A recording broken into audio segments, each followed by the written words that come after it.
Alors, ERP, c'est un anglicisme qu'on traduit PGI, Qui logiciel n'est de pas très gestion bien intégré. traduit. Qui est pas très Oui, bien c'est pas traduit. très bien traduit, mais bon, c'est l'équivalent. C'est en fait- Donc, l'idée de base, c'est quand même l'intégration. Or, si ces outils ne sont pas intégrés dans une sorte de système unique, il y a encore des déperditions et, par voie de conséquence, des gains à la clé.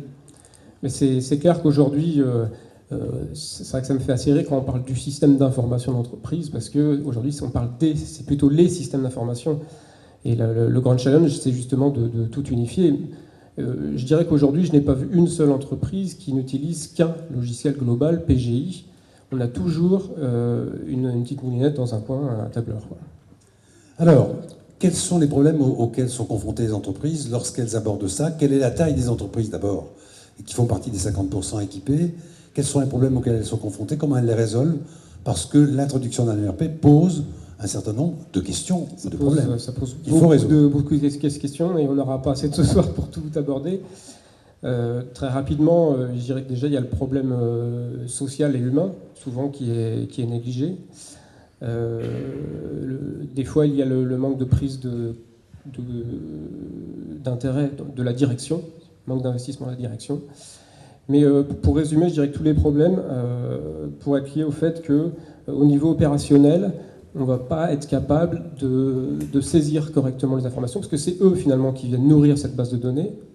Donc, les opérationnels. Les opérationnels. Donc si on ne leur dit pas comment la remplir ou ce qu'ils doivent remplir, qu'ils remplissent une fois sur deux, etc., au niveau tactique, on a des indicateurs qui ne veulent plus rien dire. Et du coup, la prise de décision au niveau stratégique est impossible. Et donc le projet LRP tombe à l'eau. D'accord. Et donc ça arrive, ça?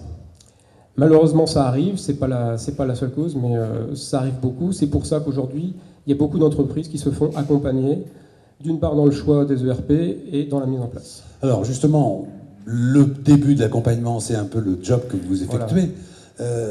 Est-ce que vous avez le sentiment que les entreprises comprennent d'un seul coup qu'il va falloir qu'elles changent leur organisation pour s'adapter à un outil, ou est-ce qu'elles comprennent que l'outil est vraiment, comme vous dites, modulable pour s'adapter à leur organisation propre? La première chose que je leur dis, c'est leur expliquer la règle un peu des 80-20.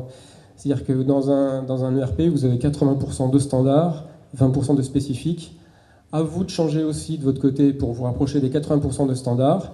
Et le logiciel fera son travail pour se rapprocher de vous du côté des 20% de spécifiques. Mais de votre côté, c'est aussi à vous de faire un effort pour aller vers des bonnes pratiques qui ont été éprouvées. Alors ces bonnes pratiques, quelles sont celles qu'il faut avoir en ligne de mire ou retrouver ou aller quérir? Après là, je dirais que c'est propre à chaque entreprise. Ouais. D'accord. Il y a d'autres solutions en dehors des ERP ou des PGI. On va le voir après avec les chercheurs, parce qu'au fond, il y a des modules qui s'adaptent très précisément à des problèmes particuliers de l'entreprise. C'est vrai que pour des petites entreprises, on ne va pas aller chercher l'ERP tout de suite.